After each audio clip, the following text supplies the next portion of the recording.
Assalamualaikum warahmatullahi wabarakatuh. Kami dari kelompok 8 yang beranggotakan Wilza Naza Amirul Sifa dan Julianisa Fahira. Di sini kami akan membahas materi tentang ilmu fisika dalam perspektif sains dan kesesuaiannya dengan Al-Quran.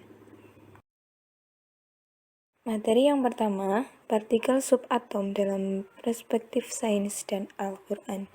Fisika inti atau fisika nuklir adalah cabang ilmu fisika yang mempelajari tentang struktur inti atom serta interaksi yang terjadi dari penyusunannya. Fisika inti termasuk ke dalam disiplin ilmu yang terbilang muda karena perkembangannya itu dimulai sekitar awal abad ke-20. Pada ilmu fisika, teori atom adalah teori saintifik terkait sifat alamiah materi yang menyatakan bahwa materi tersusun atas unit terkecil yang disebut atom. Pernyataan ini bermula dari sebuah konsep filosofis pada masa Yunani kuno yang masuk dan menjadi arus utama ilmu sains pada awal abad ke-19, ketika ilmu kimia membuktikan bahwa materi berperilaku seperti tersusun atas atom-atom.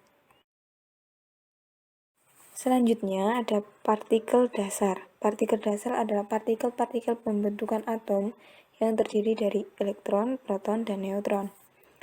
Yang pertama, elektron adalah partikel pembentukan atom yang terletak di luar inti atom dan tidak memiliki massa dan bermuatan negatif. Yang kedua, proton adalah partikel pembentukan atom yang terletak di dalam inti atom dan mempunyai massa 1 dan bermuatan positif. Yang ketiga, neutron adalah partikel pembentukan atom yang terletak di dalam inti atom memiliki massa 1 dan netral.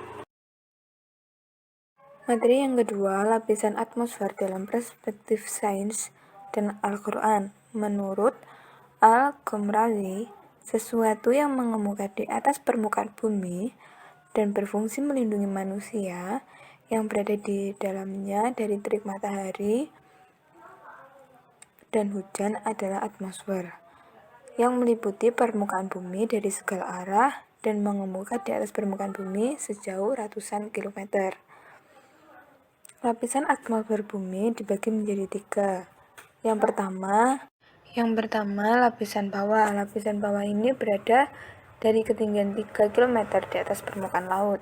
Yang kedua, lapisan tengah.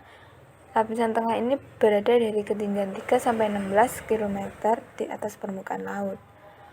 Dan yang terakhir, lapisan atas. Lapisan atas ini berada dari ketinggian 16 km hingga batas tak terbatas dari atmosfer bumi yang mencapai 1000 km lebih.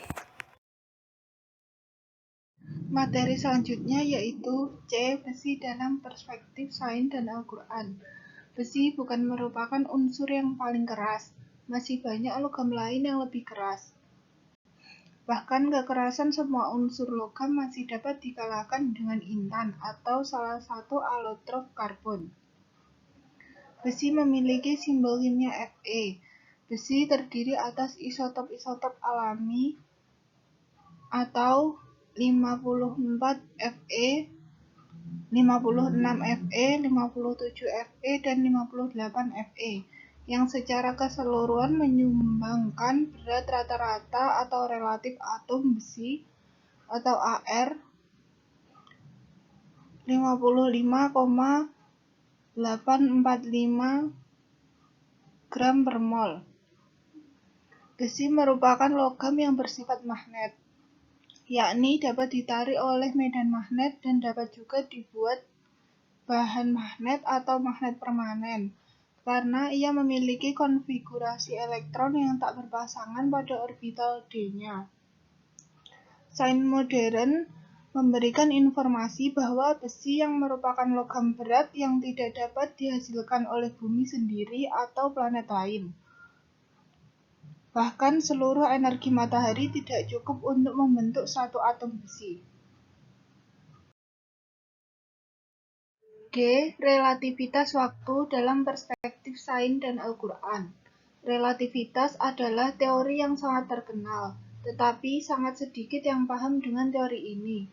Relativitas dipandang sebagai suatu pandangan terhadap sesuatu yang berbeda, tergantung pada siapa yang melihat dan titik acuannya. Teori relativitas waktu menyatakan bahwa gerak adalah relatif. Umumnya hanya berlaku pada kecepatan benda yang melebihi kecepatan cahaya, sehingga mengalami dilatasi waktu dan kontraksi panjang. Teori relativitas merupakan salah satu tulang punggung fisika modern. Sumbangannya terutama dalam bentuk penataan dan pelurusan konsep-konsep dasar dalam fisika, khususnya yang berkaitan dengan ruang waktu, momentum energi sebagai aspek kinematika semua gejala alam, yang selanjutnya mengangkat cahaya sebagai pembawa isyarat kelajuan maksimum. Selanjutnya, teori relativitas. Teori relativitas dibagi menjadi dua bagian, yaitu 1. Teori relativitas khusus. Teori relativitas khusus adalah kelajuan gelombang elektromagnet dalam ruang vakum sama dengan C atau laju cahaya di ruang hampa. Teori relativitas khusus menggambarkan perilaku ruang dan waktu dari perspektif pengamat yang bergerak relatif terhadap satu sama lain dan fenomena terkait. 2. Teori relativitas umum. Teori relativitas umum adalah salah satu teori fisika modern yang cukup besar peranannya dalam menerangkan struktur ruang waktu dan jagat raya. Sekian presentasi dari kelompok kami, dan kami ucapkan terima kasih. Wassalamualaikum warahmatullahi wabarakatuh.